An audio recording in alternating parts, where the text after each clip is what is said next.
You can look at it and not see the general results that have been promoted by us, and I'm less confident in the state's numbers because I haven't studied them as much, but from Arlington's perspective, it's pretty clear. Do you want to respond to that? Well, so first of all, I do this all on a volunteer basis. I have no funding, I have no ability to produce my own study. If you want to give me the money to commission that study, that would be fantastic. That would produce a poor return on investment, so I'm not going to do that. Yeah, because the study might disagree with the results your studies have. I have talked to economists, I've talked to Greg Leroy at the Jobs First, and they all see the same problems with the study. I mean, the fact that the incentives alone are not included in the study is a problem.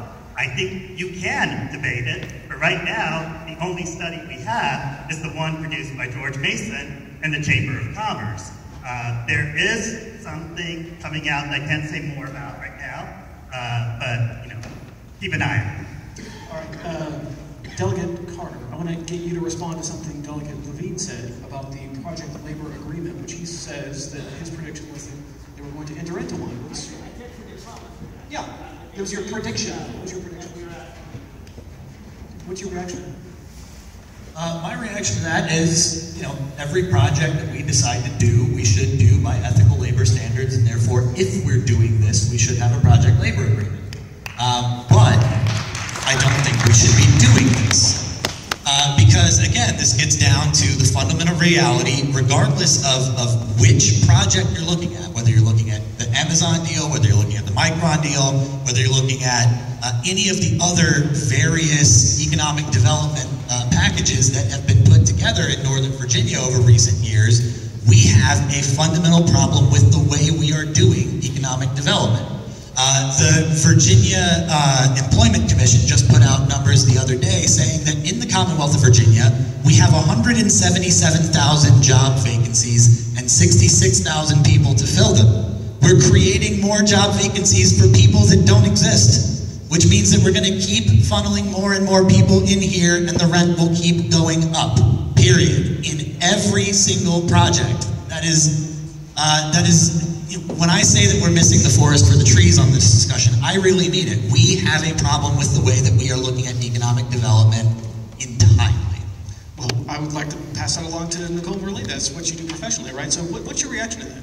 Yeah, so as far as project labor agreements go, on a case-by-case basis, I think it's really important that we get this entire development into a project labor agreement.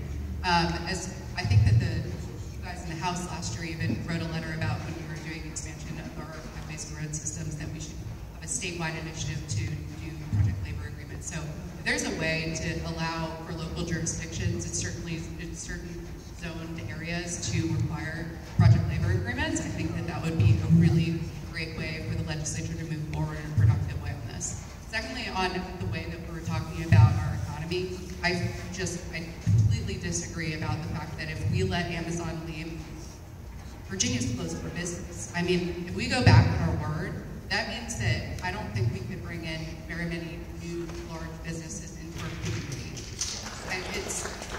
That's not a way to do business. And frankly, as someone that is in economic development professionally, Virginia is not known for economic development. We're very conservative in how we present ourselves to the economy, which is kind of our draw. I think that we're a safe investment. And I think that's why Amazon probably liked us.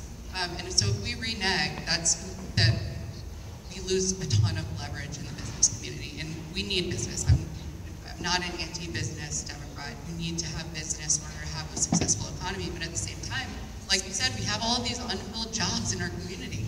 And so our workforce is not trained for the economy that we live in.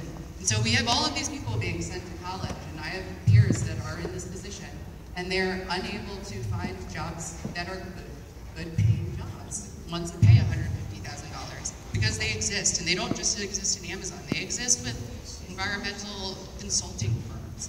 You have jobs in this industry that need to be filled, and we need to have a workforce development coalition that's able to connect our university system to the jobs that exist in our economy.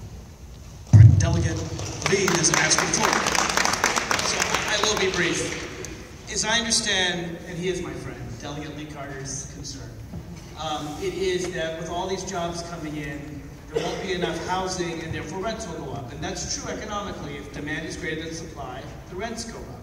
I would say it's our job, when I say our job, I mean at the Virginia level, at the Arlington level, the Alexandria level, to make sure there is more affordable housing to meet the demand of the more jobs. And if with all that extra money going in, we put it into affordable housing at the state level, at the local level, we can increase the housing at the time we increase the jobs. Ask former Councilman Tim Levine about how you structure cities around metros.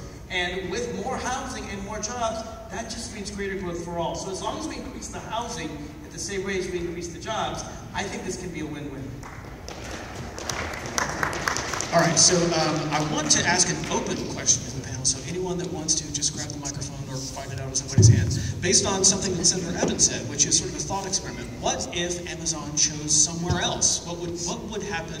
What would be the ramifications of that if Amazon chose somewhere else? And the point he was trying to make, I think, if I understood it correctly, is about commercial vacancy. And so, open question: what would happen theoretically, hypothetically, if Amazon made a different decision? What would the ramifications of that be? Well, so for Arlington, what it would look like is our current commercial vacancy rate of 17.5% would be projected to slowly maybe come down, but basically stay flat for a large number of years. The net effect, what that means is for Arlington taxpayers, a greater share of funding Arlington County government falls on people who have residential property. We have historically had this great opportunity where the commercial sector has basically absorbed about 50% of of our property tax base, despite the fact that it's much smaller in terms of real estate. So we have enjoyed the ability to have government grow in the providing of schools, transportation, parks, other forms of services with a higher burden on the commercial sector. What we would be seeing is that would be shifted for a while and probably for the foreseeable future. Does it mean that our community is in the toilet? Absolutely not. I'm proud of Arlington and how it has been resilient from BRAC, but we are far below our actual potential. So if Amazon had chosen someplace else, we would be left with that. We'd also be left without having the substantial amount of money being returned to this area from Richmond as part of this deal to deal with long-standing needs for infrastructure, particularly transportation. We're still working on some details on the housing commitment, but none of those resources would be available. We're talking about a place that would still have a significant need to find people to fill commercial office space without any real market to support it. So a lot of the plans that we have for Crystal City and Pentagon City, which look really great on paper, and I'm committed to seeing happen during my lifetime, we'd have no real path to making that happen without that level of commercial investment. So the consequences are real, and they're not necessarily positive. So this provides the chance to leverage the realization of a lot of things that our community has long desired. It's going to require smart management. There's no doubt about it. This is not just we say yes and then it's all easy. We have to be very proactive about dealing with increasing the housing supply. Otherwise, we are never going to take advantage of this chance to actually do something on affordable housing as a region, something that we have struggled with for the last 20 years. Any reaction to that? Yes, with respect to the chairman, again, we don't represent commercial vacancy rates. And frankly, the fact that Arlington has 17% of its commercial real estate vacant is not for lack of jobs. Again, we have more job vacancies than we have people. It's overzoning in the commercial space. And so I understand that the chairman is fairly new to the board, and this is a decision that was made by his predecessors, but actually, I've been on the board for 3 years. I'm new to the chairmanship, but I've been on the board for 3 years, I think longer than you've been a delegate. This is a decision that was made decades ago, Mr. Chairman, to overzone commercial in Arlington. That's your perspective. But by trying to entice Amazon or any other company to come in and fill an overzoned commercial space, you are putting a lot of pressure on my constituents in Manassas, whose rent is going up because of our proximity to the VRE. Manassas is bearing the cost of Arlington's decision to try to fill its commercial real estate rather than rezoning more residential. And again, this entire discussion misses the fact that we have more vacancies currently than we have people to fill them. That is an undeniable fact. The Virginia Employment Commission just put this number out there. There are 66,000 job seekers in the Commonwealth of Virginia, 177,000 unfilled jobs. Most of those unfilled jobs are in Northern Virginia, and most of the people that could fill them are in Southwest or South Side or the Eastern Shore.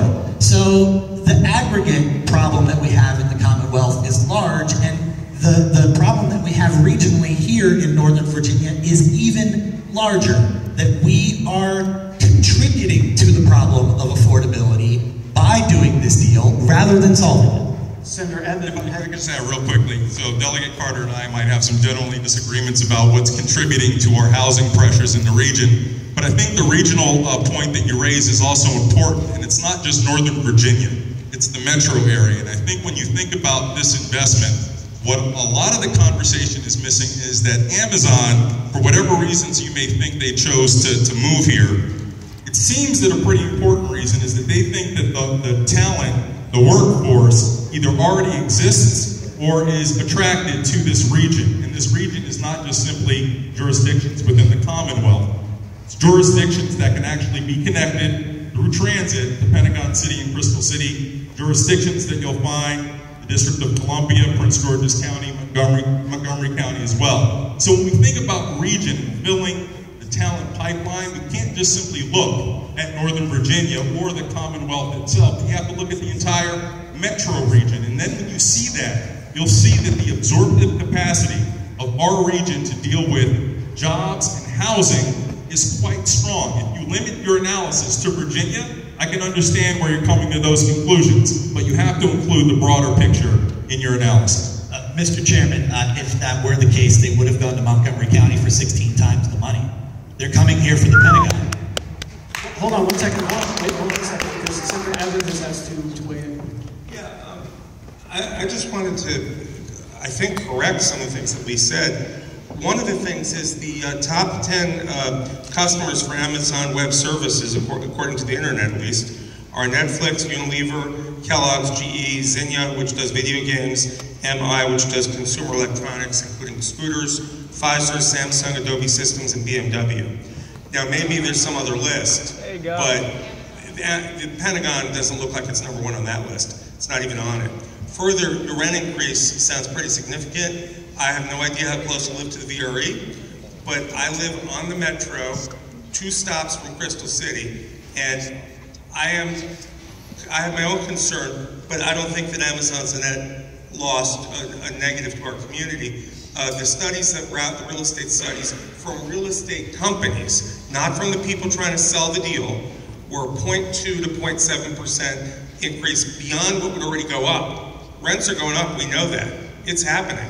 But it's hard to blame Amazon's 400 jobs that are coming in this year for raising Lee's rent drastically when he lives quite a distance from the site of the planned jobs. When do we get to ask questions? Yeah. Can I just... Wait, I'm going to actually respond to that because there is the latter half of this proceeding is the giving the audience an opportunity to ask questions, which is going to be the highlight. We are going to have Ricardo. We're going to have Ricardo over here with the microphone. If you could line up behind Ricardo, wherever he wants to put the microphone. Do you want to stay in the middle? Actually, yeah. You stay in the middle. And if you could line up behind him this way, while we are doing that, just